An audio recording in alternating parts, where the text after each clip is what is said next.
Então, os recolheram os pedidos de todo mundo, 200.000 pessoas, iam colocando na sacola e foram levados lá para o campo, para a cruz, botaram aqueles sacos de pedidos, não é? Por Bispo Macedo, os pastores que ali estavam, o bispo com ele, orar. E depois pegaram os pedidos para ser queimado, que foi dito que seria feito queimar os pedidos, não é? Dali, a mídia, a imprensa marrom, pegou aquela imagem dos obreiros levando o saco com os pedidos e que é eles imprensa divulgaram. marrom? A imprensa marrom é o fake news hoje, Ok. que antes nós chamávamos de imprensa marrom. Eles divulgaram que aquilo era saco de dinheiro. Não. Então, que foi a repercussão que deu em todo o Brasil, em rede nacional, né? Nos melhores horários, dia inteiro, todo dia a mesma coisa. Que aquilo eram sacos e sacos de dinheiro.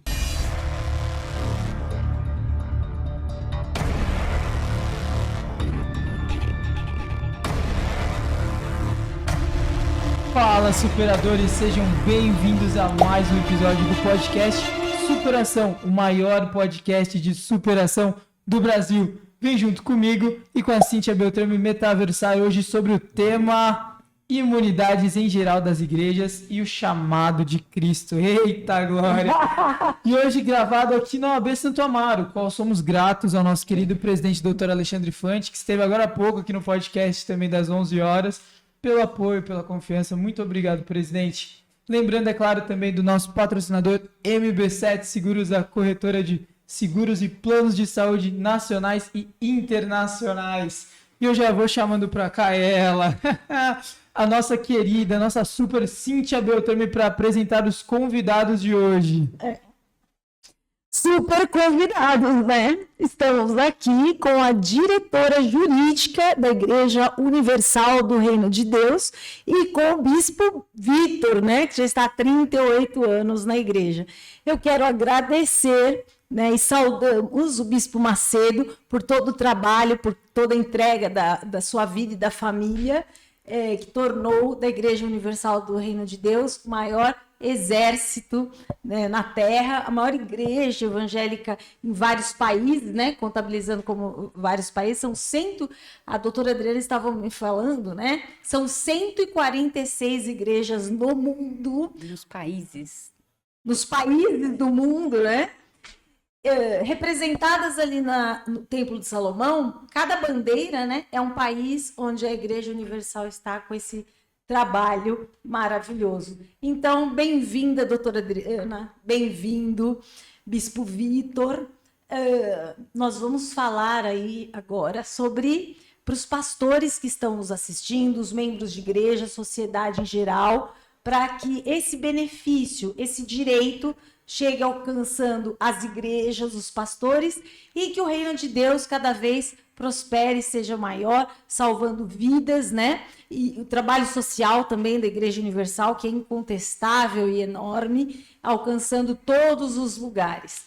Vamos lá, doutora Adriana, o que tem para nós, né? O que tem para os pastores, para a sociedade em geral, para os advogados da OAB Santo Amaro, qual estamos aqui na casa hoje, de benefícios, né, para os pastores, para as igrejas, né, que ainda não são conhecidos, pouco divulgados, e ela também tem novidades que acabou de serem, né, sancionadas e que podem ser utilizadas pelas igrejas, pelos templos. Fala um pouco, não muito, porque ela sabe tudo sobre o assunto.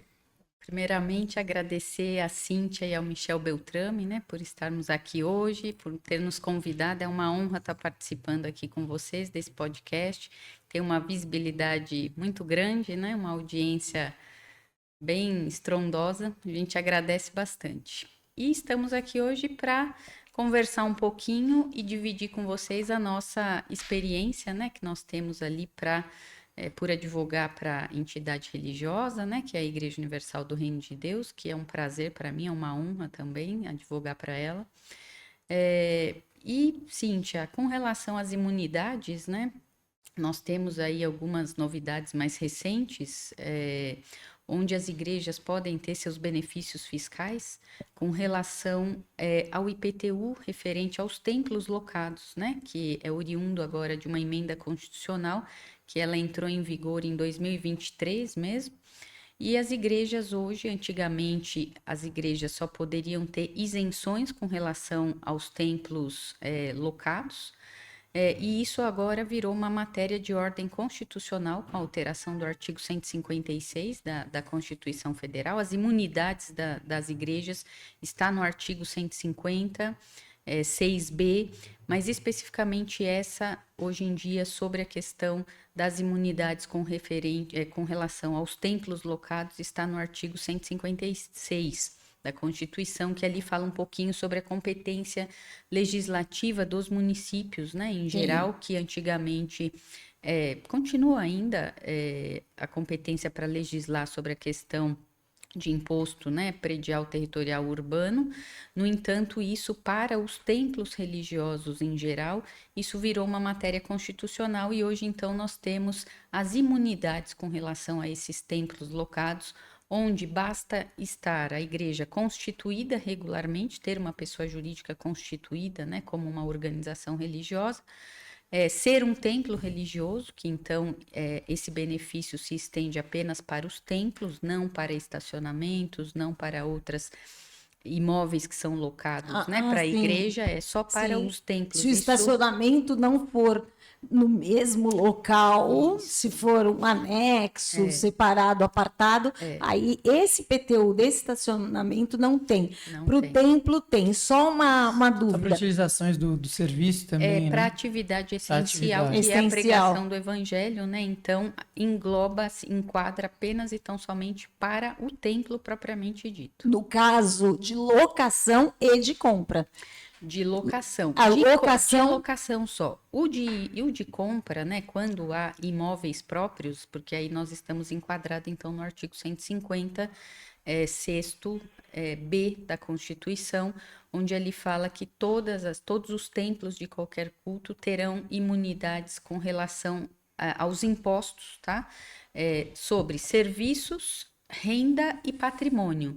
Então, quando a gente entra em aquisição de patrimônio, nós estamos enquadrados nesse artigo, e aí, então, toda a propriedade, e aí, então, nesse outro aspecto, seja estacionamento, seja templo, seja residência, então, para a propriedade, as igrejas têm as imunidades, em geral, sobre a questão do IPTU, quando trata-se de propriedade. Outra dúvida que me veio agora. Quando eu conversei antes do podcast, eu não tive tantas dúvidas, mas depois raciocinando, né, no andamento, vamos supor a casa pastoral, onde a residência ou a residência onde o pastor mora, locada ou comprada pela igreja, né, para que receba ali a família, às vezes os pastores que vêm de outros países ou do Brasil mesmo, também tem essa imunidade? Ela se estende ou é só o templo? Então, com relação aos imóveis próprios, quando é uma residência em que a igreja detém a propriedade dela e ali então mora um pastor, nós temos a imunidade no tocante ao IPTU, ao ITBI, né, que é o imposto sobre a transferência de bem, né, daquele imóvel de propriedade.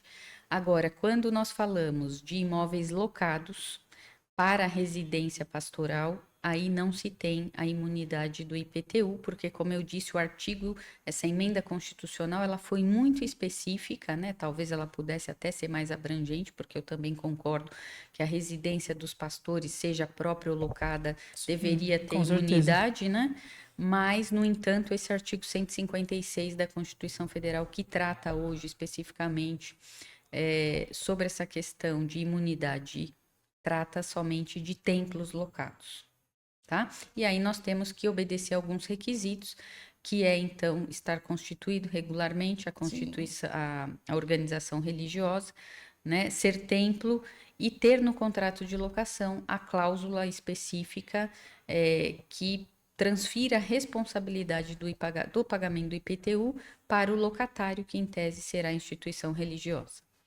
Ok, tem mais novidades ainda, fala para nós.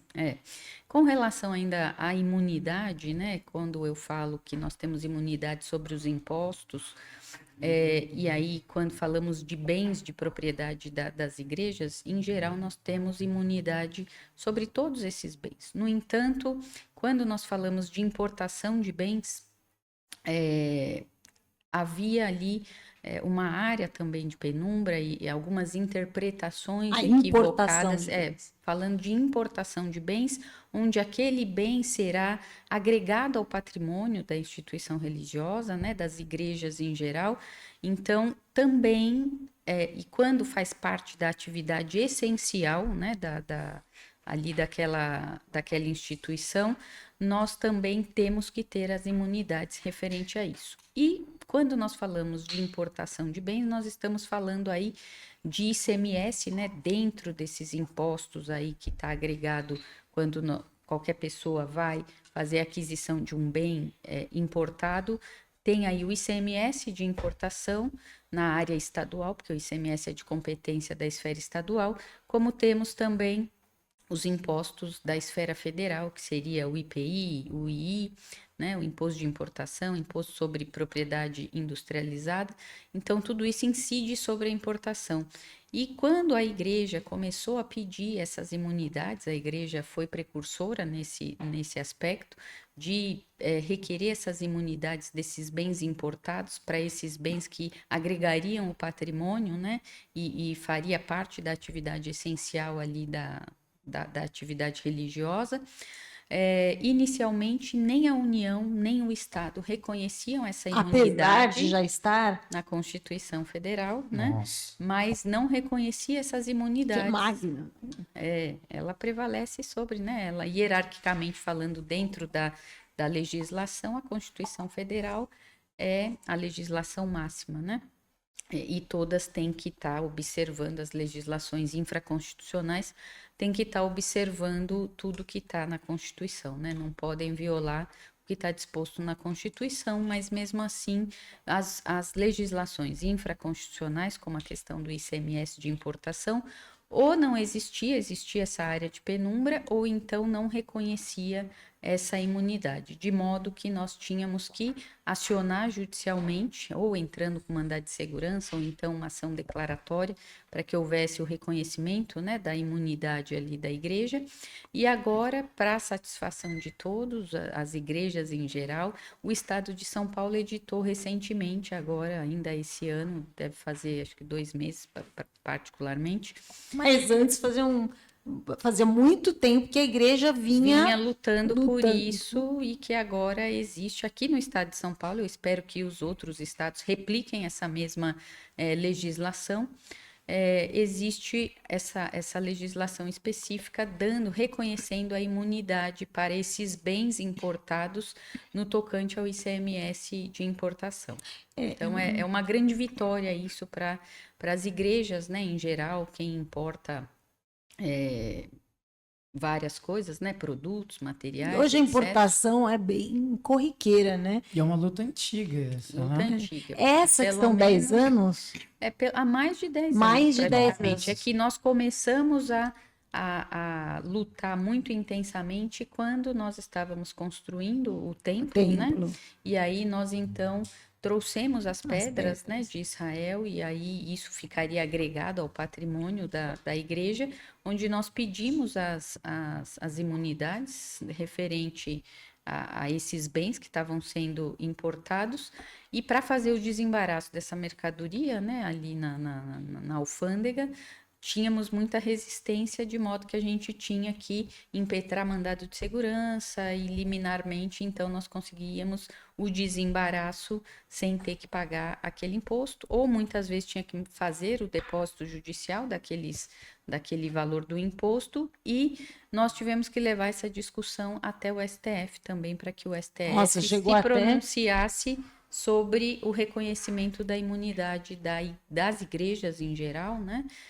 Sobre bens importados. Eu quero para que entendam desculpa. também para que entendam também a grandiosidade, não só juridicamente, mas também quando a gente fala do templo, a gente tem um vídeo, a gente separou um vídeo do templo, que quem não conhece, que acha difícil, mas quem não conhece vai poder saber um pouco da grandiosidade do que a gente está mencionando. Põe aí. Aí vai passando aí, enquanto o pessoal vai assistindo, a gente vai falando de como é. A Acho que o imagem, bispo pode, né? O bispo pode falar mais do que nós. Essas imagens que vocês estão vendo, ele é todo revestido, né, por pedras que vieram de Israel, e são essas pedras que nós estamos Precisaram. falando que Uau. houve o reconhecimento da imunidade, né, via judicial. Se o bispo quiser Depois eu fazer posso- algumas colocações, Como esse né? templo. Depois eu posso, se vocês, no momento oportuno, eu tenho aqui, esse foi publicado na edição da Folha Universal de 15 dias atrás, em virtude do aniversário do templo, exatamente o que significa cada objeto que está no templo. Nossa, que bacana. Cada uma coluna daquela, tudo ali tem, daqui a pouco eu pego aqui e vai passando, eu vou lendo, você vê o altar, o que significa, o candelabro, o que significa cada um deles, eu posso expor aqui e lendo enquanto vai vendo, vai passando, daqui a Bacana. pouco eu faço isso. Nós, inclusive, fizemos, bem quando lançou, quando inaugurou o templo, a gente fez aquela Vou pegando aqui visita enquanto a isso. todos os espaços, a todos os ambientes, né? Lembra? Ah, foi. Inclusive, eu quero falar sobre que o pastor que está nos assistindo pode ir com a sua igreja, com os seus membros, fazer um tour, Caravana, né? uma caravana no Templo de Salomão, que já conheço lá, e inclusive ir explicando, né, sobre a história de Israel, replicada, assim, fidedigna, no templo. E também colocar que o pastor de todas as igrejas, né, até mandando aí um abraço para o Bispo Bravo, ele tem um trabalho dentro da Universal que acompanha os pastores com cursos, com tudo que o pastor, que a igreja precisa para que o povo de Deus possa andar junto. Visto que a doutora estava falando, que é muito importante, que eu gostaria de pontuar, que a Igreja Universal, além de apoiar o pastor com esse trabalho através do Bispo Bravo, ela também desbrava, né? Ela é o exército que vai à frente, abrindo caminhos para que o povo de Deus cresça. Então, toda essa... e tem mais, viu, que a doutora vai falar aqui para nós, todos esses benefícios foram os anos da igreja, né, da doutora Adriana aí, que dedica a sua vida para que seja estabelecida e até cumprida, né, isenções que já estão na legislação, né, que já estão na Constituição, que reflete, assim, é soberana sobre todos os estados, e não vinha sendo cumprida, por exemplo, né? Então, vamos continuar aí com a doutora Adriana. Uma outra questão também, né? Tem as isenções também, que acho que isso pode interessar para as igrejas em geral, e aí isso tem que ser olhado de município para município, mas tem muitos municípios que isentam as igrejas de alvará de funcionamento, porque tudo isso são burocracias e que é um facilitador, né, para que aquele pastor, aquela igreja possa fazer a pregação do evangelho, né? Então, é importante que eles geralmente conheçam a legislação municipal, para que então eles verifiquem se há essa isenção desse alvará de licenciamento, né, que ali é para funcionamento da atividade das igrejas em geral, mas não só isso, existem taxas também que são cobradas, né, porque dentro do conceito de tributos, né, que tributos é impostos, taxas e contribuições, muitos municípios dão isenções de taxas, porque aí dentro da competência do município ele pode ali cobrar taxas sobre esse próprio alvará de funcionamento, sobre outras questões que estão ali ligadas, né, ao funcionamento daquela atividade, muitas vezes taxa de lixo, né? Então, essas taxas, em geral, muitas vezes existe legislações municipais que isentam as igrejas. Então, querendo ou não, é um benefício fiscal, né, para as igrejas em geral, e querendo ou não, fica um custo menor, a igreja tem despesas menores, porque sabemos que as igrejas funcionam, né, e elas são ali mantidas pelas doações, ofertas, né, dos seus membros fiéis e de qualquer pessoa que queira ali, por liberalidade, fazer as suas doações.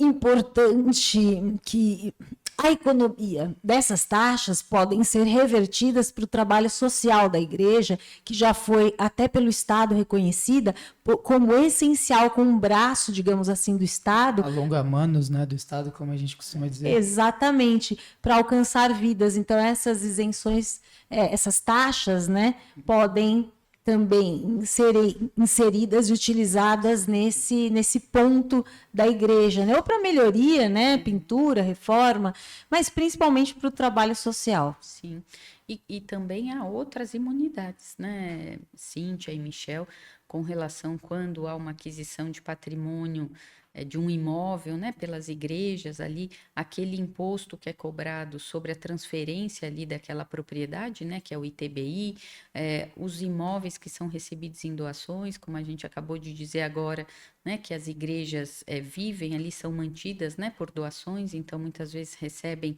imóveis, recebem veículos também, então todos esses impostos, né, o ITCMD, que é o imposto que incide sobre a doação, o IPVA sobre os veículos, né, também há todos esses benefícios fiscais, então se tudo isso estiver em nome da igreja, basta pedir, fazer o pedido na esfera administrativa no tocante a essas imunidades, né? O IPVA é um imposto, né, sobre a propriedade de circulação daquele automóvel, né, daquele veículo, basta pedir no Estado, porque é um imposto de competência estadual.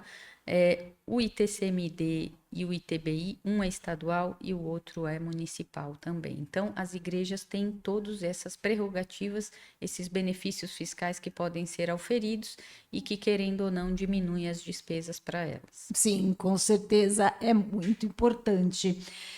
Falando ainda sobre isso, então, olha, pessoal, desculpa a rouquidão, viu? Mas é muita emoção. É muita entrevista também, muita né? entrevista também, etc. Eu falo mais alto, melhora.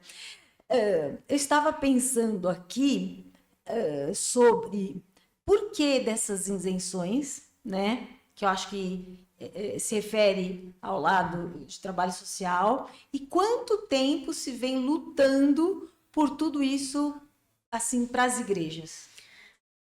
Essas imunidades, né, e essas isenções é justamente como o Michel acabou de colocar, é porque as igrejas, querendo ou não, fazem um trabalho complementar ao do Estado, né, é uma longa-manos ali do próprio Estado, então por isso ela tem essas prerrogativas ali fiscais para que ela tenha esses benefícios, tenha um custo menor, uma despesa menor, onde ela vai poder aplicar esse dinheiro que ela pagaria nesses tributos em geral, ela pode aplicar na sua própria atividade essencial, que é a atividade religiosa, mas como também pode aplicar ali nos trabalhos sociais, que as igrejas fazem muito trabalhos sociais, né? Então, aquilo que o Estado não faz, ou ainda que faça, ela complementa, onde o Estado não chega, as igrejas muitas vezes chegam e faz esse trabalho, né? A própria Igreja Universal, ela tem trabalhos evangelísticos muito assim bonitos e que é um complemento ao trabalho do Estado, né? Nós temos trabalho nos presídios, né? Fazemos trabalhos com mulheres, pessoas de rua, mulheres violentadas, né? Então, existe trabalhos, moradores de rua em geral, entre tantos outros trabalhos que a igreja tem, que se a gente for ficar falando aqui, ocupa todo o espaço do podcast. Mas são trabalhos essenciais, né? Sim. E como o Michel também colocou, que é considerado essencial. E na própria pandemia, né, houve vários decretos ali onde as atividades religiosas foram consideradas essenciais, né? E isso também tem vários benefícios, né, para as igrejas, né, quando uma atividade é considerada essencial. Então, acho que é importante a gente colocar isso, né, para todos os ouvintes aqui desse podcast, que as igrejas têm vários benefícios e que muitas vezes elas não têm conhecimento, né, e pode diminuir ali o custo dela e aplicar esse dinheiro nessas atividades sociais e religiosas também. Mais isenções e benefícios? As imunidades, né, com relação aos impostos, praticamente em tudo relacionado à propriedade, né, serviço, propriedade, serviço, e agora me fugiu o outro, mas vem oriundo da própria Constituição Federal, né? E as isenções, nós estamos falando aí nas esferas infraconstitucional, onde quem detém a prerrogativa de legislar sobre determinados impostos, então seja o Estado ou o próprio município, mas as igrejas também detêm essa prerrogativa da obtenção desses benefícios fiscais. Doutora, fala um pouco para nós agora da esfera trabalhista, do CLT, da CLT. Na CLT, né, agora também tivemos uma mudança, né, legislativa ali no artigo 442 da CLT, onde fala especificamente sobre esse trabalho religioso, né, entre a relação jurídica entre a igreja e os seus membros, e ali seja membros, obreiros, os próprios pastores, né, que fazem esse trabalho de forma voluntária ou autônoma, onde a relação dele não é de emprego, né, e sim de trabalho, é uma relação mais lato sensu, mais genérica. E por quê? É uma vocação de fé, né? É um trabalho vocacionado. Ele não ingressa numa instituição religiosa, nenhum pastor ou qualquer outro presbítero de outras denominações em geral, por uma questão empregatícia, mas sim por uma questão de ideológica, né? Vocacional, de fé. E muitas vezes os pastores, né, que acabam se desligando das instituições religiosas em geral, acabam indo para a Justiça do Trabalho entendendo que teria um vínculo empregatício, mas isso daí é um equívoco, porque não há esse vínculo empregatício por essa questão vocacional, né? E havia essa área de penumbra na legislação onde não se falava sobre a questão dos religiosos em geral. Então, aí veio essa alteração no artigo 442, onde agora expressa essa questão de que entre o religioso e a sua instituição religiosa não há vínculo empregatício. Então, acho que é importante mencionar isso, né? Até para que as igrejas em geral também possam estabelecer ali essa esclarecer, relação, né? Já, assim, até na entrada, né? Dentro do seminário, do estudo, eu acho importante colocar essa parte jurídica dentro já ali do início das atividades, até como obreiro, né?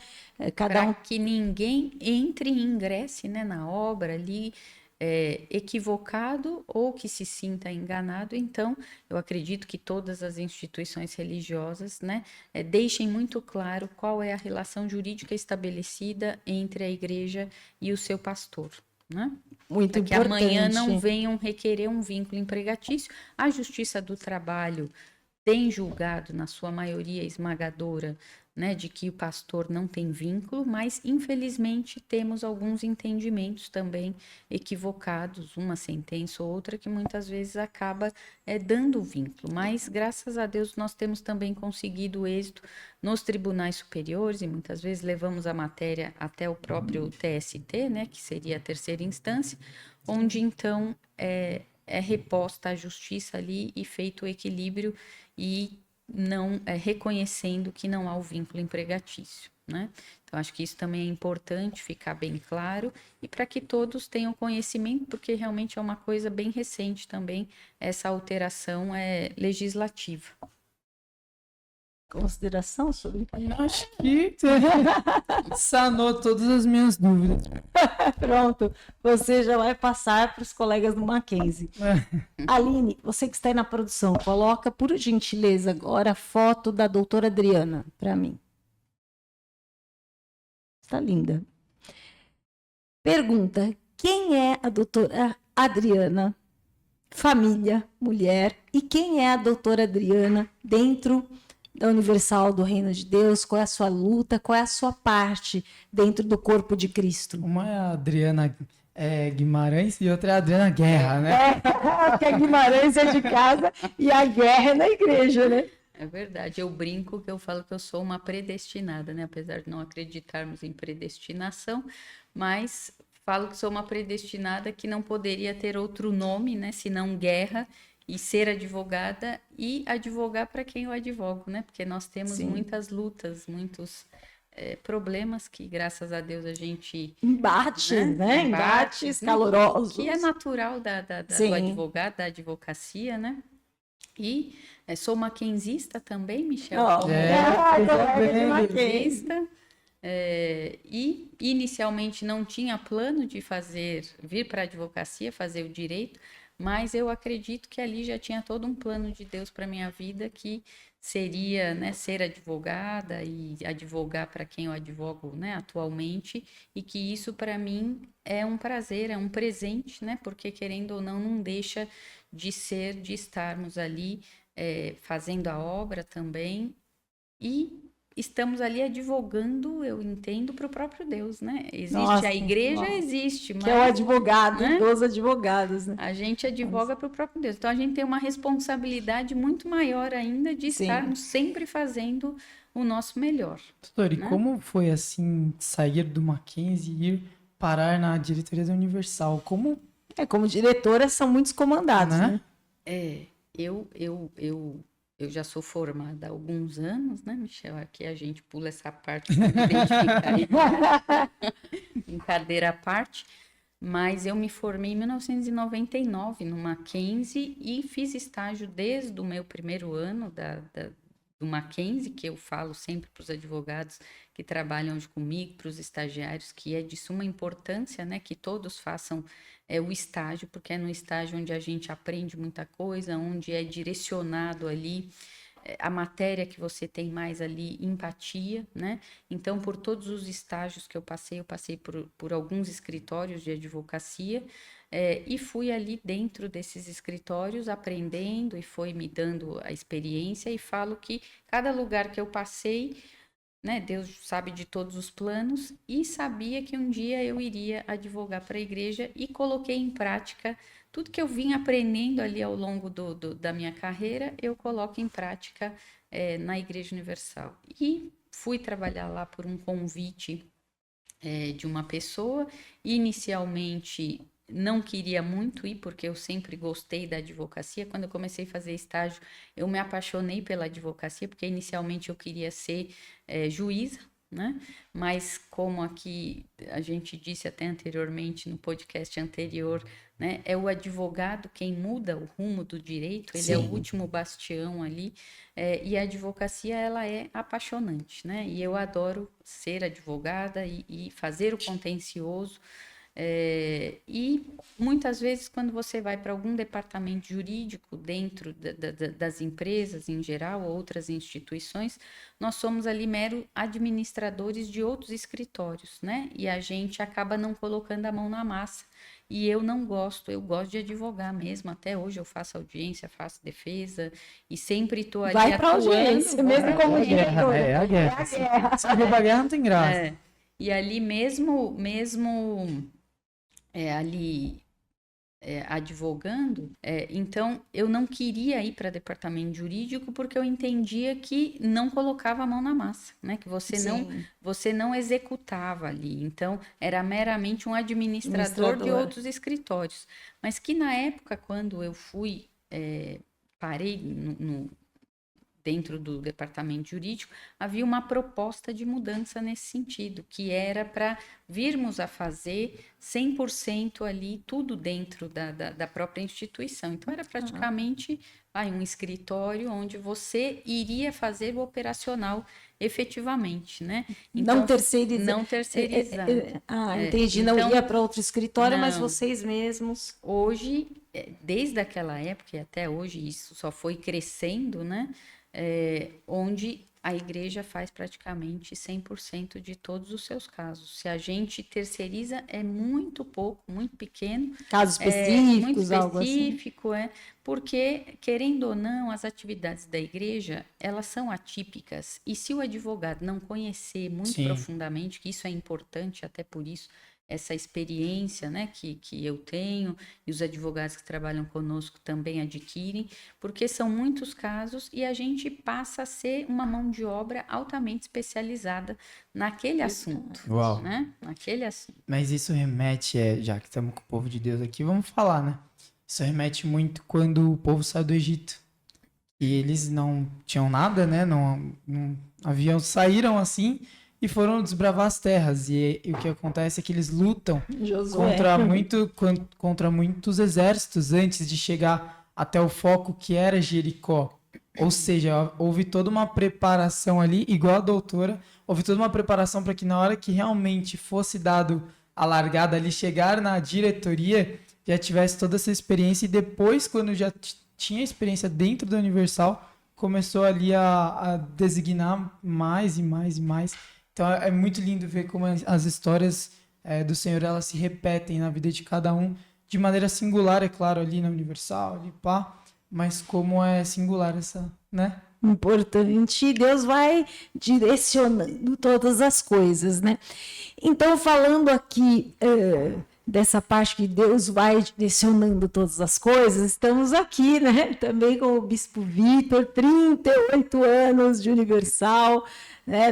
No pastorado, agora como bispo, e vai falar um pouco para nós de todo esse embate, desse caminhar da Universal, que o bispo estava desde o começo, né?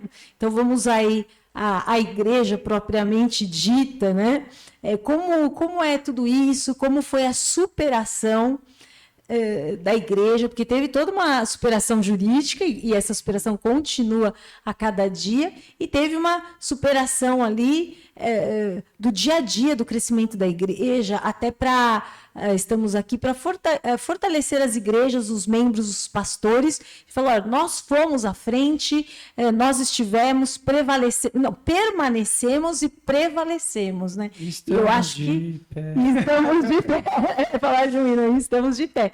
Então, isso é de suma importância para outros pastores, né, que às vezes ficam um pouco assim temerosos, né, os membros também estarem fortalecidos e ali juntos prosperar. Como é isso? É um prazer grande, Cíntia, estar aqui com você, com o Michel, falar sobre tudo isso e ouvir aqui aprendendo com a doutora Adriana, é guerra. Guerra! E aqui na igreja é guerra. Ouvir tudo isso e você tem razão. Primeiro é um prazer estar aqui com todos vocês, com a sua audiência, aqui na OAB de Santa Amaro. É muito prazeroso estar com vocês. É importante que o pastor que nos ouve agora, que nos assiste, ele entender um pouco a história da Igreja Universal, que completou 47 anos, e a história do bispo, porque as pessoas veem hoje, nós vamos mostrar daqui a pouco, mais uma vez, o Templo de Salomão, olham o Templo de Salomão e falam, como se a igreja começasse pelo templo. Então, a igreja começou num coreto no Meia, começou depois numa funerária, numa antiga funerária. Então, o bispo servidor público abriu mão da sua carreira, da sua estabilidade, do seu emprego, e ele não tinha uma promessa. Ele não tinha uma promessa que ele falou assim, Edir, vem comigo, vamos juntos. Não, ele não teve essa promessa. Ou apoiar esse começo. Não teve ninguém, foi um chamado, ele e Deus. Como Moisés. Moisés é um pastor de ovelhas, saiu à procura de uma ovelha desgarrada, quando se deparou com o Sinai, com uma sarça que ardia e não queimava. Para quem já foi no Sinai, sabe o que é isso? Eu estive no Sinai, sabemos o que é isso. A sarça ardia e não queimava, e ele viu e disse, vamos para lá para ver essa grande maravilha, porque era algo atípico, não era normal. Sarça no deserto, ok. Era comum aquela vegetação no deserto. Agora, queimar, arder e não queimar, queimar e não se... Como isso? Então, quando ele viu, falou, não, eu vou para lá ver. E Moisés, que era um fugitivo, um pastor àquela altura, e ali Deus revelou para ele qual era o seu propósito. E assim foi com o bispo. Assim foi com cada um, pastor, com cada um de nós. E você que está, pastor, que está nos assistindo. Então, ali, quando Deus chamou o bispo, se apresentou a ele, disse, eu sou contigo, eu te escolhi. E era um jovem totalmente complexado. Para quem não sabe, o bispo tem deficiências nas duas mãos. Então, ele tinha na sua igreja, que ele era membro de uma igreja muito tradicional, ainda é, quer dizer, mas era um obreiro. ele conta na sua trilogia e conta no filme, quem assistiu sabe do que eu estou dizendo, não estou aqui falando aquilo que é público e que todos conhecem, ele era o último. Ele não tinha a mínima chance de ser nem obreiro da igreja, porque tímido, sabe, não tinha aparência, não tinha formação teológica, sabe, com deficiência. Ali naquela igreja era um lugar que o púlpito era presidido por pastores muito, sabe, muito eloquentes, pastores com formação teológica, com chamado. Quem acreditava no chamado dele? Ninguém. Verdade. Então, naquele momento, ele percebeu, não, quando Deus o chamou, ele creu nisso. Então, assim, o pastor que hoje olha e fala, poxa, Deus me chamou, mas será? É verdade. Então, naquele momento, ninguém chegou para ele, vem para cá. Hoje, há 47 anos depois, você olhar o Templo de Salomão, hoje um jovem como ele, que é de 19 anos, se for obreiro da Igreja Universal e for fazer seminário e for levantado auxiliar, é uma ascensão social. Sim. Ele sai da periferia, sai de onde for, vem para cá no dia seguinte, ele está com uma gravata de terno lindo. Gel? Gel no cabelo, se tiver cabelo. Se tiver cabelo. Gel, gravata. Vai falar, caramba. No dia seguinte ele volta na comunidade, rapaz, você mudou, hein? Olha, você é da Universal. Todo mundo... Mas imagina o bispo. Quem é? Não tinha Universal, não existia Universal. Foi com Moisés. Chegou para o Senhor e falou, Senhor, eu vou falar com o faraó para libertar o seu povo. Eu vou falar, quem me mandou? Que o Egito estava acostumado a Deus disso, Deus daquilo outro. Mas o que eu vou dizer para faraó? É verdade. Diz que eu sou que te mandou. Mas como eu sou? Quem é esse Deus que... Assim foi o bispo. Então, a Igreja Universal é isso. É de alguém que era complexado, excluído, com algumas deficiências, e ele creu no chamado, ele creu na palavra, ele creu no que Deus tinha para ele, e hoje nós somos fruto dessa fé, dessa confiança e da palavra. Então, se nós pudermos inverter, mostrar o Templo de Salomão, hoje... Põe aí o templo. E aqui eu vou até aproveitar, vou ler, só vamos devagar aqui em câmera lenta, vou botar aqui minha câmera lenta, minha lente de contato. Eu quero aproveitar aqui, quando passa, deixa eu abrir aqui, ó. Vamos aqui eu tenho, ó, o lugar único, o Templo de Salomão. Nossa, me não canso Enquanto passa aí, ó, eu vou dizer, ó, essa porta aí é chamada Porta Formosa, tá? Eu vou ler, tá? Tá. É impossível não notá-la ao chegar no templo. É o principal acesso ao santuário e representa o Senhor Jesus, não é? Jesus diz, eu sou a porta. Se alguém entrar por mim, salvar-se-á, entrará e sairá e achará pastagem. João 10, 9. Por ela só é permitida a entrada. Quando você vai no Templo de Salomão, as pessoas só entram no templo, entram por esta porta, mas não saem por esta porta. Verdade. É. Nunca prestei A atenção. saída é pelas laterais. Esta porta da Formosa, Jesus disse, eu sou a porta, só entra, não sai. As pessoas não saem por esta porta. Ninguém sai por esta porta. Só entra por essa porta. Justamente por isso, Jesus é a porta de entrada do céu, não tem saída. Quem vai para o céu vai querer sair lá para quê? Não tem lugar melhor. Tá louco. Não tem. Não Então, me chame. a porta formosa. Então, eu vou dizer, tem as luminárias, por exemplo, do templo, você vai poder ver alguma delas na lateral, por exemplo, elas estão espalhadas pela esplanada, além de luminária local, essas luminárias aí, ó. Tá? Ok. Então, essas luminárias estão repletas de significado. Algumas têm o formato de tamareiras, algumas delas, fazendo alusão ao Salmo 92, que diz que o justo florescerá como as palmeiras. Não é? E outras, como situadas na parte superior da porta frontal da esplanada, possuem o formato de trigo, representando os filhos de Deus, que, cheios do Espírito Santo, dão fruto e iluminam o mundo.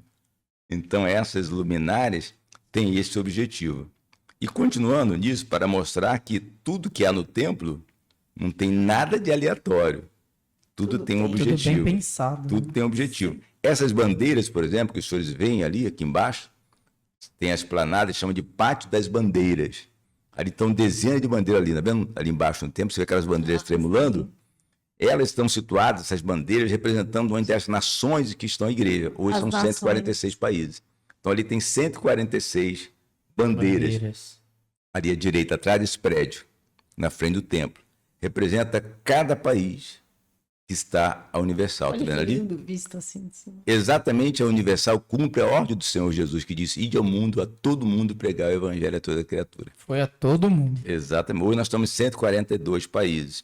Ao lado da esplanada, vocês vão poder encontrar, ou chegar lá, o Poço de Jacó.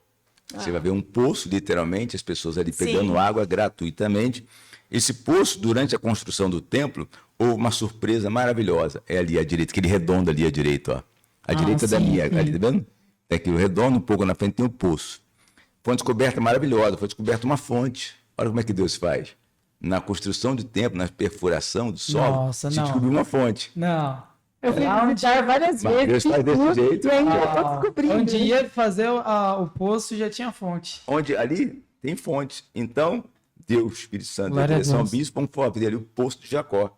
Então, as pessoas visitantes têm acesso ao poço, pegam desta água numa garrafinha, na hora do culto, levam, consagram, e os milagres são extraordinários. Glória a Deus. Vários milagres são testemunhos que são ditos.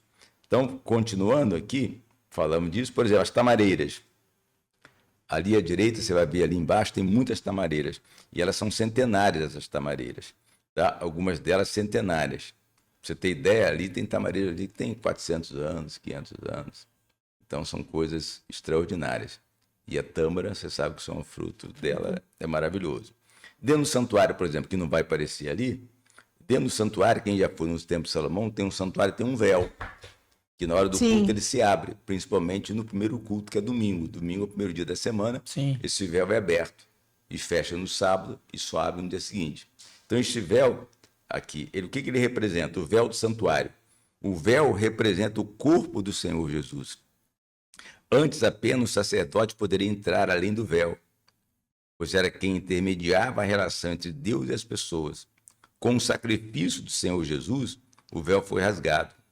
Por isso é possível ver as bordas dilaceradas, de alto a baixo, que abriu o caminho e deu acesso ao Pai.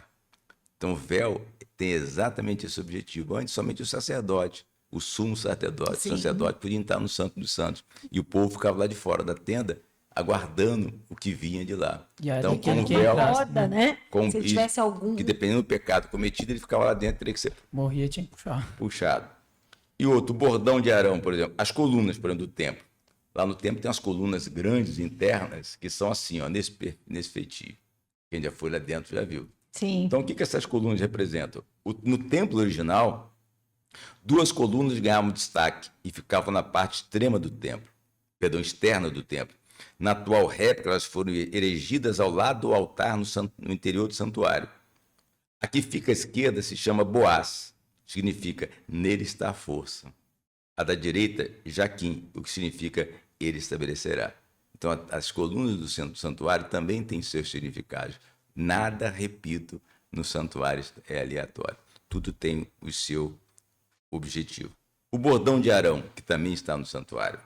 O bordão de Arão, nas paredes do interior do santuário, é possível ver uma espécie de arabesco. Eles são, na verdade, a representação do bordão de Arão, descrito no capítulo 17, no livro bíblico de Números, e representa a confirmação da escolha de Deus, autoridade e disciplina. Então, o bordão de Arão tem essa representatividade, tá? Outra grande preciosidade que tem no templo é o altar. O altar é altar, né? Sim. O altar é o altar. Mas o altar, ele fala por cima. Vamos ler aqui. O altar representa o que é o lugar do encontro entre o Criador e o ser humano. Ele representa Deus.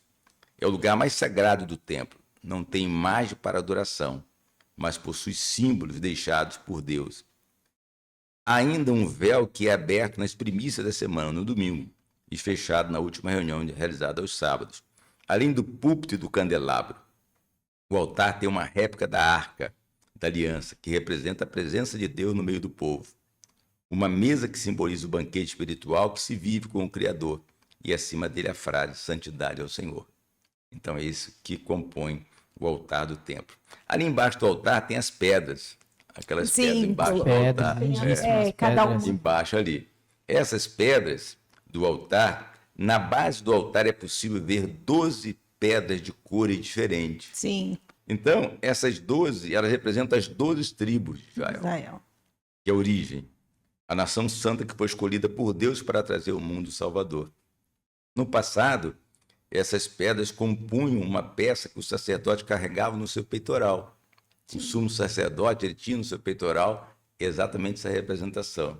Ela representa o desejo de Deus para cada pessoa que esteja com ele e faça do Altíssimo seu refúgio. Esse é o objetivo exatamente disso. Bispo, eu queria favor. fazer uma menção que já me foi perguntado, né? E até pediram para que eu falasse, né? Porque quando nós editarmos, nós lançarmos o vídeo, o pessoal vai falar, Cíntia é da Universal, então, né? Eu já expliquei e gostaria de falar para os pastores, assim, Bispo acabou de falar do peitoral, onde tinha as 12 tribos. Então, você que tem o pastor, né, que lidera uma outra denominação, etc., a Universal é uma das 12 tribos, e você é outra tribo, mas vocês são o povo de Deus. Então, eu fui ungida pastora em outra igreja, em outra denominação, mas eu falo assim, olha só, isso é importante para pastores, não só para as pessoas que dão testemunho na Universal. Entenda a colocação que eu vou fazer. Eu não sou da Universal, eu sou a Universal, eu sou das 12 tribos. Então, se você é pastor da Assembleia Presbiteriana, de igrejas independentes, enfim, seja ela qual for, você é uma das tribos de Israel. Faz parte. Que né? faz parte, você faz parte. Então, você não é da Universal, mas você é a Universal. Inclusive, tem um testemunho muito lindo que eu queria que vocês ouvissem da querida Cíntia aqui, que ela falava que a primeira construção, né, na inauguração da João Dias, conta para eles. Foi. Vou contar bem rapidamente, contei nos bastidores para o bispo.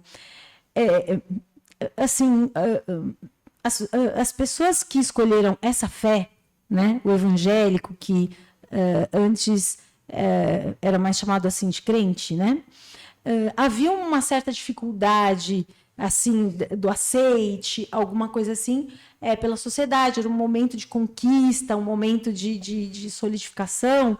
E muitas vezes, né, o povo de Deus era tido assim como um povo que ainda estava se preparando, que não tinha assim muito acesso à universidade ou a estar representado na sociedade em vários segmentos. Então, assim, para resumir, não falar muito bonito, né, na escola eu tinha uma dificuldade na hora do recreio, né, que se fala do intervalo, que os amiguinhos não tomavam lanche comigo, por conta dessa minha opção, na época ainda vestimenta, né, que era a tradição da saia, do cabelo comprido e tal. E eu fui crescendo assim, né? E às vezes eu reclamava para o meu avô, né? Que também tinha pastorado. Ele falava assim, não se importe, o povo de Deus sempre tem fases de conquista. Nós estamos nessa fase, mas você ainda vai viver para ver outras fases, né? Então, eu moro na Zona Sul de São Paulo desde nascida, minha família de portugueses veio de Portugal para cá, 80, quase 90 anos aqui na Zona Sul de São Paulo. E o que acontece? Eu fiquei sabendo, assim, não foi nem do pessoal evangélico, foi da região mesmo, que a Universal... Tão grande que foi o anúncio. A Universal ia comprar um terreno na Avenida João Dias, ia construir uma igreja, até aí para mim, uma igreja, outro construiu, coisa e tal, que na época construía-se igrejas. A minha mãe e o meu avô ajudavam, meu pai era empresário, né? Ajudavam a comprar tijolo, cimento e tal. Hoje aluga-se muito, compra, mas na época era ali os irmãos no tijolo. E ainda hoje tem, porque eu fui numa comunidade que eles trabalham o dia inteiro, moram em casas muito humildes, mas 11 horas da noite eu vi eles subindo escada e fazendo laje. Mutirão, né? Mutirão da fé, 11 horas da noite em comunidade. E a igreja... é muito mais bonita do que a casa deles, onde a família mora, né? Bom, então voltando, aí eu passei na frente, vi um terreno muito grande, eu falei, gente, esse terreno muito grande para a igreja que eu estou acostumada, né? E quando começou a levantar a igreja, que eu passava na porta, eu acompanhei cada detalhe, sabe?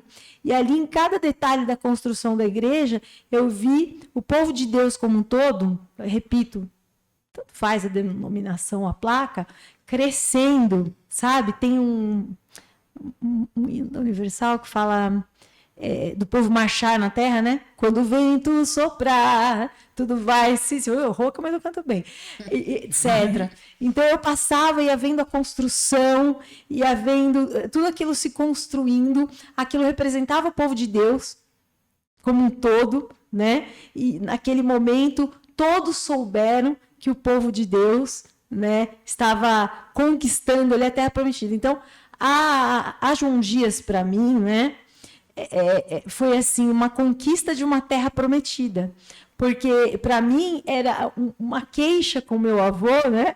Tipo, nossa, e agora? E a nossa vez? Né? Eu quero que todos cresçam na sociedade, independente da fé, mas eu falava, e a nossa vez? E a nossa vez? Então, quando a João Dias, né, que fica a igreja da João Dias, da Avenida João Dias, por isso estou falando João Dias, para mim foi uma realização como pessoa. E no primeiro culto, imagina, eu fui, né? E às vezes eu estava a caminho de outros locais na Zona Sul, até para buscar o meu mais velho ali no ângulo, nem sei se tem um ângulo ainda, eu ia um pouquinho mais cedo para buscar, só para passar na frente da igreja, e às vezes já entrava, orava alguma coisa assim, mas ali foi um marco na minha vida, muito grande. Ela sempre conta esse testemunho, por isso que Você falando disso, eu me lembrei aqui agora, doutora Adriana, Cíntia, Michel. O marco na minha vida, eu cheguei à igreja em 87, como eu falei, em 87. Vamos falar do Bispo Vitor agora. Eu cheguei em 1987 na igreja. Né? A igreja de bairro, no Barreto, Niterói. Eu sou de Niterói, Rio. antiga capital do estado da Guanabara. E eu na igreja, uma igreja de bairro, igreja pequena, a sede era na Abolição, era o pastor Macedo, quer dizer, eu já conhecia desde 78. A igreja era um ano, assim que abriu a Abolição, eu tinha uma vizinha nossa, que ela ia muito, Dona Irene, ela começou a fazer campanha na Universal da Abolição. E o menino, e ela chegava com água, com arruda, com sal, aquelas coisas, chegava e dava pra gente orar, ungia a casa, fazia. E ela falava, não, vocês têm que ir lá na Abolição, no culto do pastor Macedo, é milagre, é cego que enxerga, paralítico que anda. Mas eu em Niterói, a Abolição é muito longe, àquela altura. Não tinha ponte em Niterói, era de lanche, de barca. Era umas 2 horas para ir, 2 horas para voltar. Nossa, antes da ponte, né? Antes da ponte eu de fui Niterói. em Niterói, mas com a ponte. Antes da ponte de Niterói. Então, e a gente menino, igreja tinha tantas outras, ninguém nunca tinha ouvido falar, nem falava de Igreja Universal. Igreja do pastor Macedo. Então, Universal eu não sabia. E eu, trabalhando no Jardim São João, uma vez eu passando, vi o bispo Haroldo Martins, encontrei ele no templo agora, ele foi num culto na praça pública e anunciando aquelas coisas, e eu também não sabia que era a Igreja Universal. Aí falando do que impactou para mim, hoje é o templo. Quando em 1989, foi 2 anos que eu estava na igreja,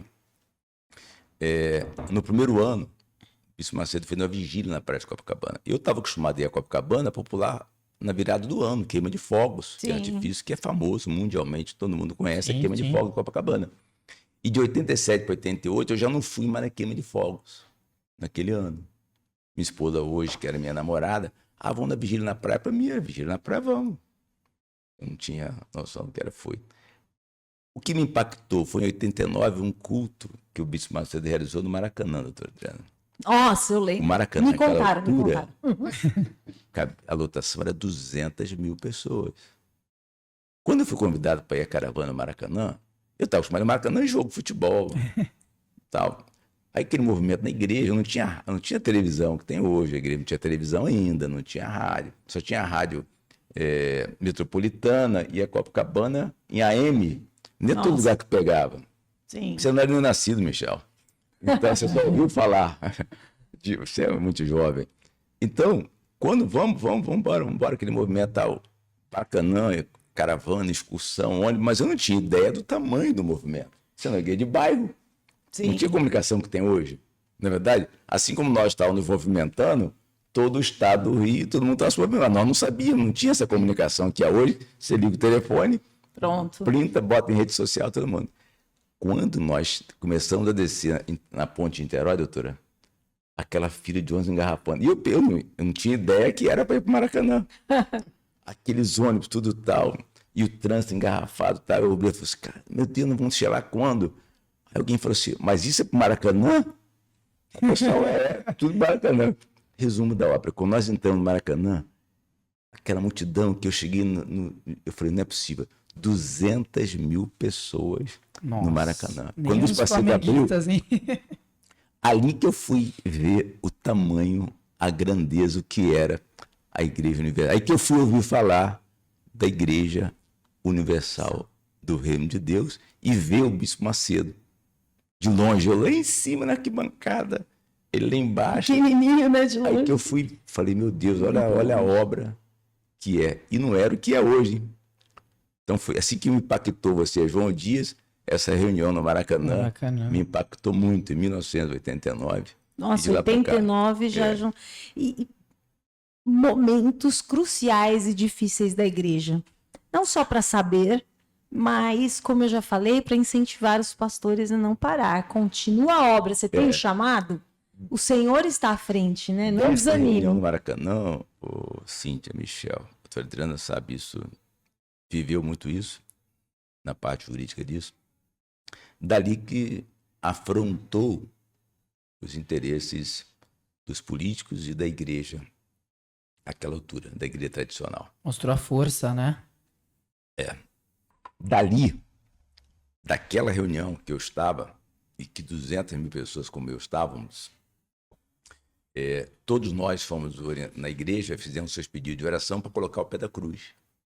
Eu fiz meu pedido, todos nós fizemos pedido. Nossa. E como eu ia no campo, não tinha acesso ao campo de futebol, ninguém tinha acesso, a não ser os pastores. Então os obreiros recolheram os pedidos de todo mundo, 200 mil pessoas, iam colocando na sacola e foram levados lá para o campo, para a cruz, botaram aqueles sacos de pedidos, não é? Por Bispo Macedo, os pastores que ali estavam, bispo com ele, orar. E depois pegaram os pedidos para ser queimado, que foi dito que seria feito queimar os pedidos, não é?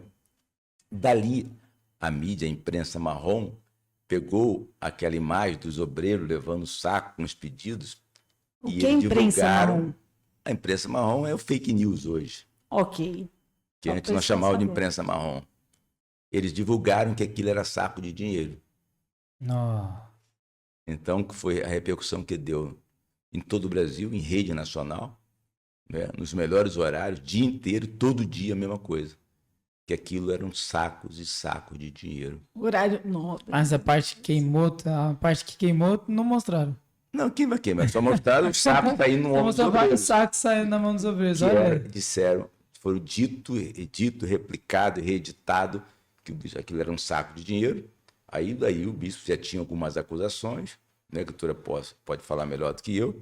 Então, enfim, de enganador é pouco, né, mas curandeiro, de tantas outras coisas que foi isso. E dali veio em outros processos que se abriu, lá foi que veio a prisão do bispo. Sim. Isso em 90. Eu lembro dele. Aí 90 abriu. O inquérito foi antes, né, doutora? A data aqui não lembro disso, mas daí se criou aquele inquérito, juntou uma coisa com a outra, né, curandeirismo, charlatanismo e outras coisas parecidas. Então abriu esse inquérito, ação e pum. E o bispo foi preso em 92. E ele vindo da igreja. O bispo em 92 com a família, veio a prisão dele em 92. Né? Eu já era pastor da igreja naquela altura, que em 90, né, em 89, quando eu fui à igreja em 89, eu era membro, convertido, batizado no Espírito Santo, fui levantado obreiro naquela altura. Em 90 fui para o seminário e fui levantado pastor naquela altura. Então, o bispo, quando foi preso, passaram 11 dias preso aqui em São Paulo, injustamente, mas aí em 92 teve a ECO lá no aterro do Flamengo, uma grande concentração nacional, foi feito por isso, e o bispo Macedo esteve lá, foi solto, foi para lá, em que as igrejas, os líderes evangélicos se reuniram para fazer um clamor pelo Brasil. Isso em 92. Os líderes evangélicos, tá vendo? Mas ali o bispo, a igreja, a perseguição foi tremenda e depois outros episódios, que é bispo perseguido, as igrejas afrontadas. Não, eu achei interessante. Apedrejadas, nós, pastores, obreiros, todos que eram discriminados, não podíamos usar. Os obreiros não podiam colocar uniforme de obreiro na rua, que era humilhar. Hoje é bullying, Hoje tem Lei Maria da Penha, mas que pegava as obreiras, batiam, espancavam na rua e ninguém falava nada. Quer Nossa. dizer, e se chamasse a polícia, capaz de prender aquela que foi ofendida e agredida. Dizer que, enfim, Complicado. isso para o senhor pastor que está nos assistindo, obreiro, que está começando, que é de uma igreja pequena, de um ministério pequeno, isso é normal. Sabe, os vizinhos perseguir, a imprensa perseguir. Isso é até Paulo, né? Porque a gente vai ser isento dessa igreja bênção. primitiva, todos os cristãos, os heróis da fé foram perseguidos, a igreja cristã. E assim que a Os igreja cristãos eram conheceu. queimados vivos, faziam tocha de fogo em relação a eles. Jogaram na arena. Essa é a igreja primitiva. Essa é a igreja que Cristo fundou. Jesus foi preso, Pedro foi preso, Paulo foi preso, Silas foi preso.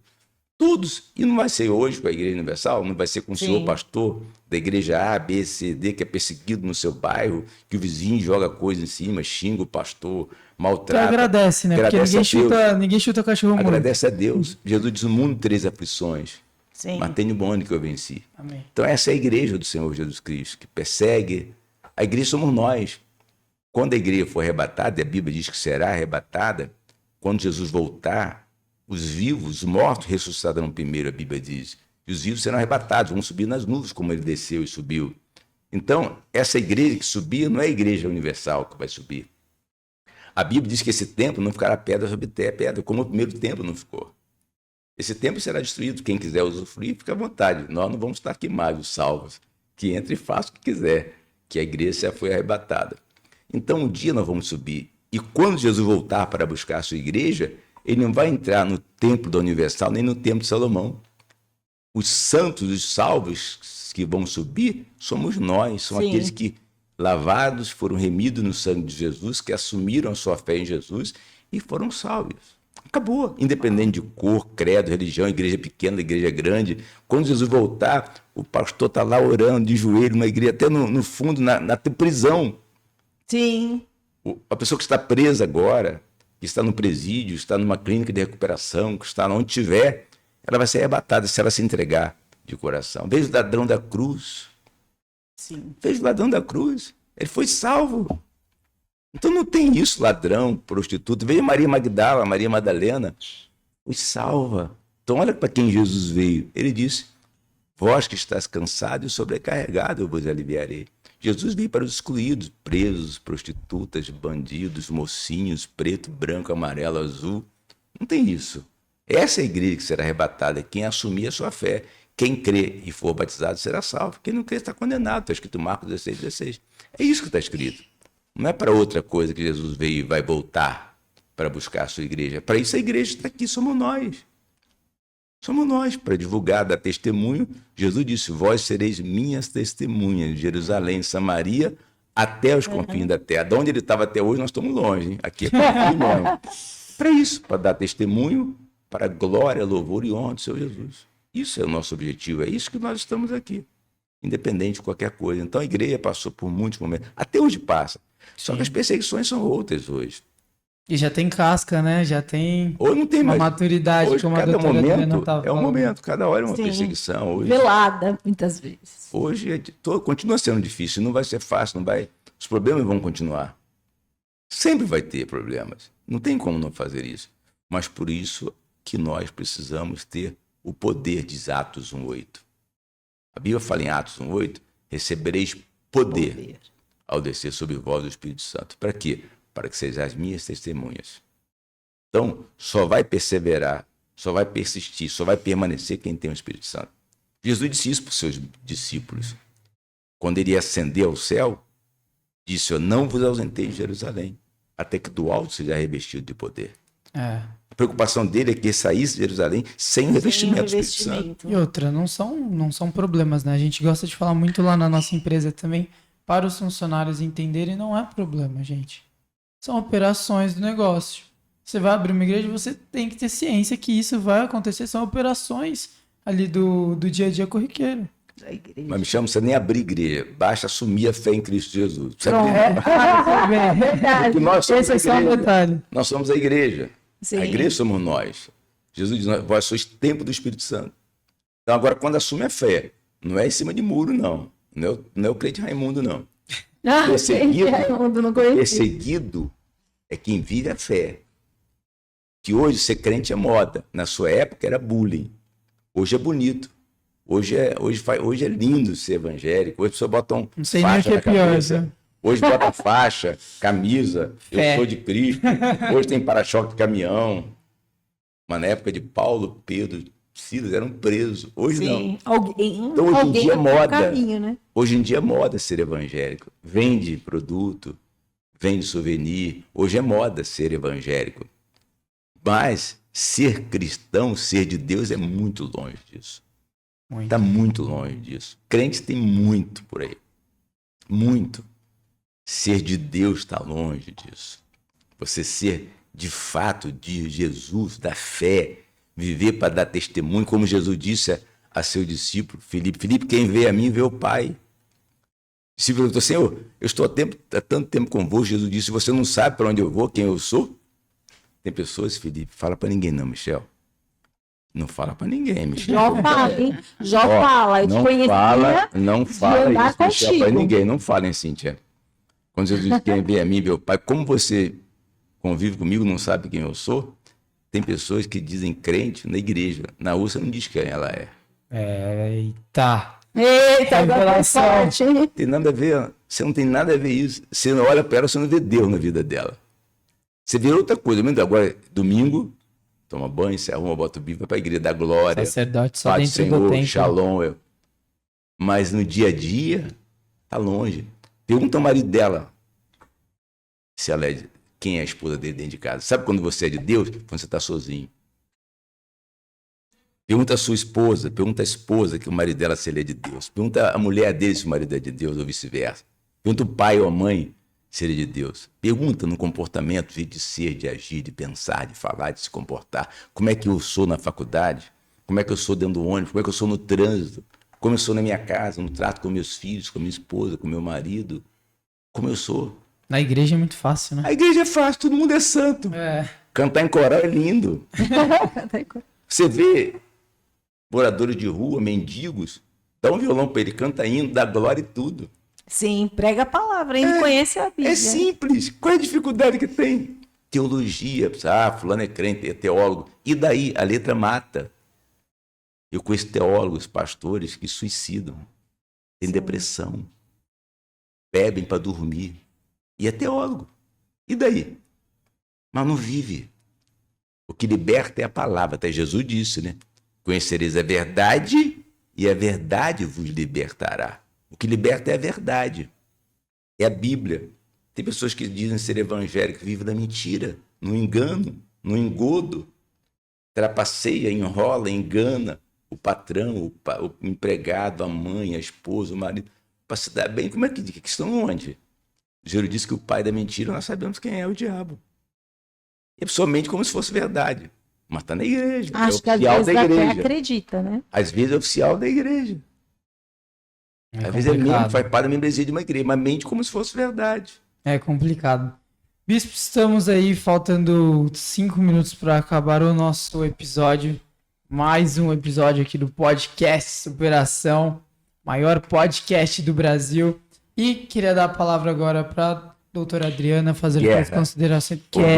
A guerra ou Guimarães? Qual da dor? A guerra. A guerra. Dá para a doutora fazer suas considerações finais aí do nosso episódio. Olha, somente agradecer, né, pelo convite, uma conversa muito gratificante, muito esclarecedora, né, e uma conversa que a gente sente muito à vontade, né. Espero que os ouvintes, né, as pessoas que estão nos assistindo tenham gostado, né, possam aproveitar um pouquinho do que a gente conversou aqui, e só agradecer ao Michel, à Cíntia Beltrame, né, pelo convite e que estamos à disposição para o que for necessário, que precisarem e quiserem nos convidar novamente, será um prazer, uma honra participar aqui de vocês. Muito obrigada. Estão de parabéns, viu? Pela Muito organização. obrigada. E, Bispo, Olha, não, só um minutinho, vou cortar todo mundo aqui. corta. Temos pouco tempo, mas, assim, pontualmente, é muito importante deixar, assim, um pequeno pedacinho da história também do bispo, para também encorajar a todos os membros de igreja, toda a sociedade, todos que querem ali professar a fé, os pastores, os bispos, os obreiros. O bispo deixou tudo pelo chamado de Deus. E isso eu acho que é inspirador. Conta um pouquinho para nós, sei que está no final, mas é muito importante, porque eu entendo que essas histórias de superação, mas superou, ele largou e superou. Sim, ele deixou e superou. É o contrário do que, às vezes, nós raciocinamos. Ele não chegou até lá, ele já estava lá. Ele já estava lá, mas não vamos dar spoiler, não. Deixa ele contar, porque eu acho que esses dias... eu estava falando assim, o povo de Deus, ele gosta de falar dos milagres de Deus, dos feitos de Deus, das escolhas que o povo de Deus fez, porque agrega e traz a fé, e aquece a fé de cada um. Então, fala aí um pouquinho para nós, porque eu acho que o pessoal vai esperar só um pouquinho, né? E é bíblico, dá testemunho é bíblico. Eu conta lembro, para Cíntia, nós. é interessante, eu lembro que quando eu cheguei na igreja, eu tinha 21 anos para 22, eu completei 22 na igreja, e eu... jovem, em minha cabeça, eu nasci numa família muito da roça, sou da roça, do interior do estado do Rio de Janeiro, um estado pequeno, com 92 municípios. A minha família é de um distrito, nem município nem município Valão do Barro, distrito de São Sebastião do Alto, depois de Friburgo, longe, passa carro em 10, você não passa, rapidinho você não vê mais, a pé você não vê. Então, nós crescemos num lar, fui criado sem meu pai e minha mãe, pela minha avó materna, que dizia, meu filho, nós é pobre e preto. Para ser alguém na vida, você tem que estudar. E aquilo não saiu da minha cabeça. Então, eu trabalhava, estudava muito, para dar orgulho à minha avó. Falei, eu tenho que me orgulhar da minha avó, de ter o neto que ela tem. Então, eu preto, pobre, favelado, morando na comunidade, mas eu tinha tudo para dar errado, sabe, Cíntia? Sabe, Michel? Tudo para dar errado. Imagina um país como o nosso, desigual como o Brasil, sabe? Um menino pobre, arrimo de família, preto, morando em periferia, vai dar certo como? Só no meio, você é fruto do meio. Eu só vim no meio de pessoas pobres, com vida mais difícil que eu. Sabe, as pessoas que não tinham a mínima expectativa de nada. Eu não cria, às vezes, expectativa em quem está lá, né? Em que igreja? Não tinha nada. Não tinha nada disso. Tudo para dar errado. Mas eu aprendi com a minha avó. A educação, eu não conquistei na escola, eu conquistei em casa. Eu fui educado pela minha avó analfabeta. Uau. Eu fui educado numa época que ela só me olhava. Eu entendia tudo que ela queria falar. Falava em libras. Ela falava, eu já entendia tudo. Tudo. Minha avó não precisava bater, era só olhar. Eu sabia o que ela queria ensinar. Me ensinou a respeitar os mais velhos. Me ensinou a respeitar os desiguais. Me ensinou a respeitar todos, independente de qualquer coisa. Eu dava benção a todo mundo. Se um cachorro passasse devagar, eu era capaz de dar benção a ele. Porque eu aprendi a respeitar os mais velhos. As pessoas, e acabou. E as pessoas, como eu morava em Niterói, a praia é perto, Zona Sul é perto. Então ela dizia, nunca peça nada a ninguém. Não olhe para as coisas dos outros. Você não tem, mas um dia você vai ter. Não deseje nada de ninguém, não aceite nada de ninguém. Se eu viesse aqui na rádio para limpar aqui, eu duvido que eu bebia esse copo d'água. Só se ela me desse na mão. Eu fui doutrinado a só pegar na mão da minha avó. Eu não tinha gosto, Michel. Se ela chegasse aqui, você botasse uma mesa linda que vocês colocam, café, bolo, qualquer coisa parecida, criança quer, gosta e quer. Aí a Cíntia, muito generosa como fala assim, Vitor Paulo, come um pãozinho. Aí eu olhava para minha avó assim, não, ele não gosta não. Depende, né? E Vitor Paulo, não gosto mesmo. Não, ele não quer não. Ela que respondia por mim. Aí eu fui entender quando me converti o que é ter a mente de Cristo. A minha mente não era minha, era minha avó, ela que pensava por mim. A nossa vontade, ela tomava decisão, né? por mim. E sempre deu certo. Sempre. O dia que ela morreu, eu tinha 18, 19 anos. Eu perdi o chão. Eu entrei em depressão e pensei em suicídio. Que ela que pensava por mim até meus 19 anos. As decisões ela tomava. Ela escolhia o prato para eu comer, a bebida para eu beber, a roupa para eu dormir. Até 19 anos. Ela morou comigo, com a minha mãe depois. Ela escolhia tudo.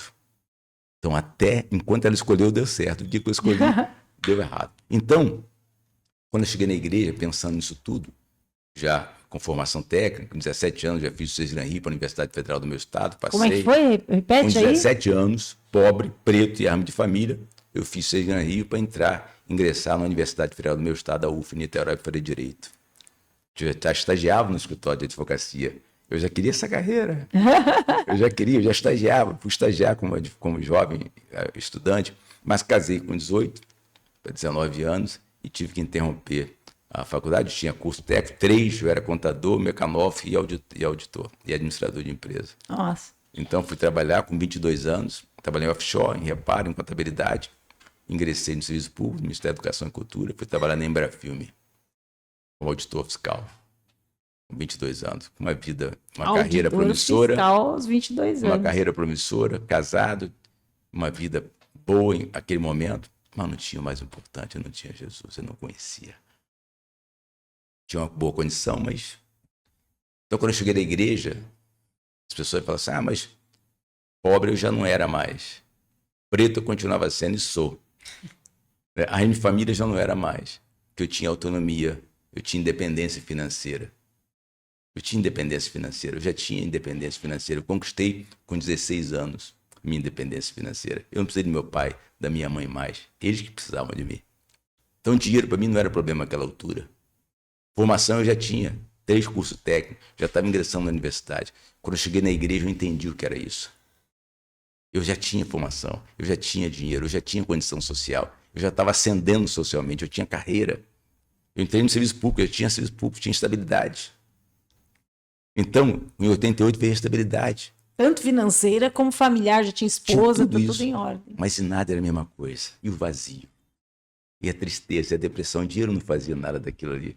Eu podia curtir os bons lugares, dinheiro, eu curtia, tinha bom carro, eu tinha boa casa, eu tinha de tudo isso, mas não tinha o mais importante, eu não sabia como encontrar.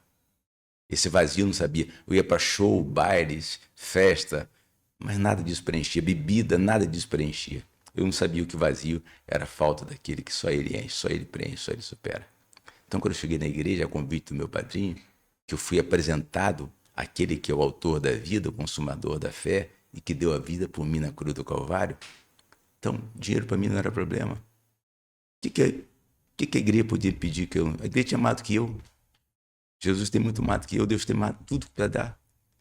Mas os jovens que ali estavam, eu falava para eles, é possível você, porque eu consegui. Preto, pobre, ruim de família. Eu consegui estudar, me formar, trabalhar, conquistar o meu espaço. Mas perdi, porque o mais importante eu não tinha. Então, quando eu cheguei na igreja, já com essa estabilidade, já era casado, casei, já estava na igreja, casei, formado, trabalhando com 2 bons empregos, ia para os Estados Unidos trabalhar, só não fui para não abrir mão da minha carreira. Eu fui convidado para uma empresa de rebocadores, Gulfree Zapato, para ir para os Estados Unidos trabalhar. Eu era um dos poucos no mercado que tinha minha formação. Eu era especialista naquilo que eu fazia, delineador de offshore. Trabalhava para a Fronap, Lloyd Brasileiro, Mercantil, Global, ganhava em dólar. Tinha 2 empregos, o público e fazia o privado, eu podia fazer. E aí foi para o pastorado, e o que aconteceu? Quando eu fui levantado obreiro, eu recebi o Espírito Santo, eu passei a dizer para todo mundo que eu era o homem mais feliz do mundo. Eu passei a desentender, eu falei, agora eu sei o que é melhor do que dinheiro. Eu encontrei o que é melhor do que ascensão social, o que é melhor que posição social, melhor do que carreira, melhor do que tudo, melhor do que Maracanã cheio, do futebol, melhor do que tudo isso, eu encontrei aquele. E eu andava na rua rindo, sorrindo. Eu deixei de ir para bar e para samba, para ferra, porque eu não queria mais nada, só queria estar dentro da igreja. Estava como quem sonha. Eu queria só estar dentro da igreja. Eu queria estar dentro da igreja todo dia, se eu pudesse, eu morava dentro da igreja. Eu ia limpar banheiro, um servidor público naquela época, eu ia limpar banheiro na igreja, eu ia para o presídio pregar para preso. Eu, onde nunca pensei em entrar, o Espírito Santo me levou. Um dia o pastor falou assim, Vitor, você está na fé? Eu falei, estou na fé. Você crê? Você está disposto a ganhar almas, pregar o evangelho? Eu falei, o que o senhor quer dizer com isso? Você quer fazer obra? Quer fazer seminário na igreja? Obreiro você quer fazer? Está pronto para largar tudo? Por isso só se for agora. Nossa, esse momento foi crucial, a tua esposa está comigo, chama ela, chamei. Bispo de Alma, que hoje é bispo, me chamou na abolição, ele Laurindo, numa entrevista, como eu estou aqui, de um estúdio de rádio. E eu dava testemunho na rádio direto, eu era um jovem, meu testemunho rodava na rádio todo dia. Eu ganhava muito bem, eu tinha estabilidade, tinha financeira, tinha casa, tinha carro, tinha dinheiro, tinha tudo. Então eu era um jovem da minha idade, dar testemunho na rádio, era festa. E eu fui para o estúdio da rádio como esse. Pastor, está pronto? Eu falei, estou pronto. Mas você sabe do que eu estou te falando? Eu falei, sim, o senhor está falando que você está pronto para servir a Deus? Para qualquer lugar do mundo? Eu falei, sim. Quanto você ganha? Eu falei para ele quanto eu ganhava. Ele sabe quanto a ajuda de custo que a igreja dá para um auxiliar, como você que vai começar agora? Falei, pastor, não tenho a mínima ideia. Falei, igreja não tem salário, isso é um sacerdócio, você não vai ser empregado da igreja. Que empregado? Eu falei, pastor, empregado eu já sou, do Estado, eu ganho muito bem, graças a Deus, eu sei o que é isso. Eu falei, só pastor, que o senhor está me dizendo o seguinte, para eu fazer isso eu tenho que abrir mão do que eu estou fazendo. Ele, as duas coisas você não vai poder fazer aqui. Eu falei, mas na igreja que eu conheço, meu pai é diácono, e ele trabalha aqui na Universal, não. Você, para ser pastor aqui da igreja, você vai ter que abrir mão da sua carreira, abrir mão do seu trabalho, abrir mão da sua estabilidade para você vir para cá. E aqui você vai receber, você vai morar na casa na igreja, e aqui Ele queria morar aqui. o auxiliar tem uma ajuda de custo de meio salário mínimo. Nossa. Só para ele poder, e uma cesta básica, quando tem. Ele olhou para minha esposa e falou, e aí, mano? Ele falou assim, o que meu marido decidir, está decidido. Eu falei, pastor, ele falou, você quer pensar? Não, mas já está pensado, eu já vim aqui preparado, eu já tenho a resposta. Qual é a resposta? Estou pronto. Para largar tudo? Para largar tudo. Mas com o que você ganha? Eu falei, pastor, Deus proverá. Quando você pode vir? Uau. Só sobre tempo de eu ir no meu serviço, fazer um requerimento e abrir mão da minha estabilidade. Eu vou requerer minha estabilidade, que eu tenho que requerer estabilidade. Mas é uma decisão discricionária, é minha, é unilateral. Sim.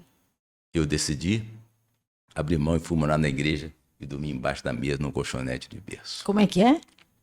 Eu abri mão da minha casa, tudo que eu tinha, casa, carro, tudo isso eu vendi, tudo. E eu não dei para minha mãe, não dei para meu pai. Eu botei o valor no altar e doei para a obra. Para não ter volta. Selou. Eu tirei minha conta bancária, peguei o saldo, falei, um gerente, tira tudo e transfere para esta conta. Para não ter volta. Eu meti fogo na ponte. Foi. Eu passei a ponte e meti fogo nela, para não ter volta. Eu não quero voltar, eu não quero olhar para trás. Entreguei meu patrimônio, entreguei meu passaporte, entreguei o que eu tinha no banco, o que eu tinha aplicado no overnight, o que eu tinha aplicado na poupança. Não dei para minha mãe, para meu pai, para ninguém. Nem para minha sogra, nem para meu sogro. Eu coloquei no altar. E o altar não me deve nada. Entreguei e faria tudo de novo. Tudo para a honra e glória do meu Senhor. E fazem 38 anos que eu sirvo meu Senhor. E como valeu a pena. Uau. Uau. E não que a igreja pedisse, né, Bispo, que o senhor doasse Não, tudo, quando né? eu falei com o pastor, que Vamos ia falar isso, é importante falar. o Djalma, que me entrevistou, ele foi para mim, se eu abrir mão de serviço público, ele não sabia que eu tinha. Sim. Ele não sabia que eu tinha poupança, aplicação em overnight. E overnight rendia, né? Naquela época, rendia 24 horas. Isso. Quando eu fui, no 3 dias depois que eu voltei na abolição, já de gravata, que o meu pastor me deu uma gravata, que eu não tinha nem gravata, que eu queria de obreiro, bonitinho, eu já tinha, mas não aquela bonita que ele me doou. Eu não falei, Bispo até hoje não sabe disso. Revelação. Até hoje ele não sabe, porque ele nunca soube. O pastor da minha igreja foi saber depois que eu doei. Bispo Macedo nunca ouviu isso, até aquela altura. O pastor da minha igreja foi, depois que eu fiz tudo, botei para vender, botei para um corretor, não foi tudo mesmo de 3 dias, eu não fiz tudo isso. Sim. A estabilidade, sim, eu quebrei a estabilidade da entrada. Mas a casa, o carro, eu botei um corretor para vender, botei numa agência para vender, o dinheiro entrando na conta, E a sem eu falar para o meu repassação, pastor, eu ia transferir para a conta da igreja. Eu só fui saber, pastor só foi saber depois que eu fiz tudo isso. Eu entrei para a obra sem dinheiro, a igreja nunca me pediu e nem sabia que eu tinha feito isso. Foi uma decisão minha com a minha esposa, que se eu abrir mão, se ele me escolheu, então ele disse que eu deveria ir sem nada. Jesus disse isso, sem preocupação. E eu estava sem preocupação. Para me preocupar com o quê? Deixar a casa alugada para estar preocupado em receber aluguel? Sim. Deixar a casa para minha mãe, para meu pai estar brigando? Então eu deixei nada. Foi tudo. Porque me deu não foram eles. Minha mãe não me deu casa, meu pai me deu casa, não deu carro. Quem me deu foi o Senhor Jesus. Então se ele me deu, eu devolvi. Deu porque me deu a vida, o fôlego de vida, a condição de trabalhar, de ter o que eu tinha. Não, depois que eu me libertei e me converti, eu entendi que aquilo eu tinha porque ele me deu. Então, tem que dar a César o que é de César, a Deus o que é de Deus. E eu devolvi o que é dele. É dele a minha vida, é dele a minha esposa, é dele meus filhos. E tudo que eu tinha era dele e eu devolvi. E tudo que eu tenho é ele, para ele e por ele. Para a honra e glória do nosso Salvador. Glória a Deus. Valeu a pena esperar um pouquinho, pessoal. Glória a Deus. Quem não sabia, olha aí que testemunho de fé e superação. Sim. Vamos terminar? Não dá vontade de terminar, né? Não, As coisas né? de Deus é Dá um maravilhoso. break e deixa pro próximo mês, né, Michel? Vamos, volume 2. Dois. E aí, você fecha pra gente, Michel? Podemos fechar, então, muito obrigado pela participação da doutora, do bispo. É enriquecedor ter tanto conhecimento, saber da história, dos bastidores da Igreja Universal, uma igreja que, sinceramente, a gente vai até viajar, a gente gosta muito de viajar para o sul, tudo mais. Todo lugar tem uma Igreja Universal. Inclusive, vou conversar nos bastidores com os doutores aqui também sobre como que é uniformizado, sempre a mesma pintura, o mesmo púlpito, as mesmas cadeiras. Parabéns por toda a organização da igreja, toda essa preparação da igreja. E é isso, superadores, aqui mais um episódio comigo e com a nossa super Cíntia Beltrame. E fica ligado, toda sexta-feira, 13h, tem episódio novo no ar. É isso, tchau, gente, muito obrigado! Tchau. Deus abençoe vocês.